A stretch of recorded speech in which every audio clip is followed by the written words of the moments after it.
शिक्षकाकडून सलग 8 महिने एका विद्यार्थिनीवर अत्याचाराची संतापजनक माहिती समोर आली आहे। इगतपुरी तालुक्यात ही घटना घडली आहे। चॉकलेटचा आमिष देत दमदाटी करून अत्याचार केल्याची माहिती आरोपी शिक्षक रामचंद्र कचरेवर पोक्सो अंतर्गत गुन्हा दाखल करण्यात आला आहे।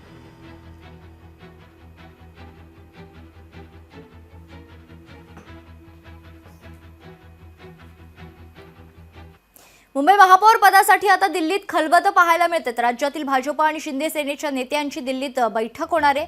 शिंदे सेनेतून राहुल शेवाळे, श्रीकांत शिंदे आणि श्रीरंग बारणे यांची भाजपच्या अमित साटम, आशिष शेलार यांच्यासोबत चर्चा होणार असल्याची माहिती आहे। तर महापौर पदासहित स्थायी समिती, सुधार समिती, आरोग्य, अंडी शिक्षण खर्तर समितीच्या वाटाघाटींवर देखील चर्चा होणार असल्याची माहिती आहे।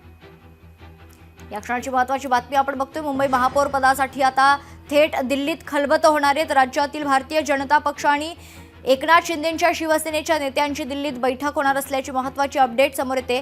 तर शिंदे सेनेतून राहुल शेवाळे, डॉक्टर श्रीकांत शिंदे आणि श्रीरंग बारणे यांची खरतर भारतीय जनता पक्षाच्या अमित साटम, आशिष शेलार यांच्यासोबत महापौर पदाबाबत चर्चा होणार असल्याची महत्त्वाची माहिती। महापौर पदासहित स्थायी समिती, सुधार समिती, आरोग्य आणि शिक्षण समितीच्या वाटाघाटींवर देखील यावेळी चर्चा होणार असल्याची महत्त्वाची अपडेट समोर येते।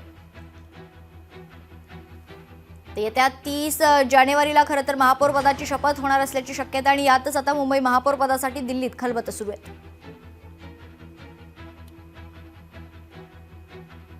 राज्यातील भाजप आणि शिंदे सेनेच्या नेत्यांची दिल्लीत बैठक होणार असल्याची महत्त्वाची अपडेट समोर येते।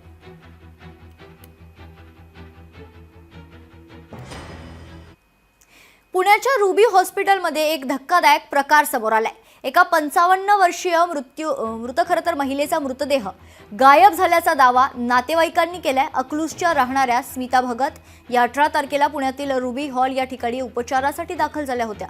19 तारखेला सकाळी त्यांचा मृत्यू झाला आणि त्यानंतर त्यांचा मृतदेह ताब्यात घेण्यासाठी नातेवाईक हॉस्पिटल प्रशासनाशी संपर्क साधत होते, परंतु त्यांचा नातेवाईकांनी खरतर तो मृतदेह देण्यास प्रशासन टाळाटाळ करत होता आणि त्यांचा मृतदेह एका दुसऱ्याच रुग्णवाहिकेतून त्यांच्या समोरच बाहेरून आणण्यात आलाय।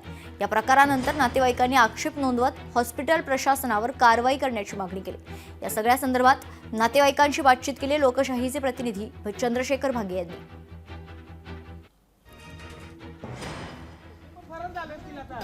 फरक केला असेल त्यांनी, फरक केलं त्यांनी।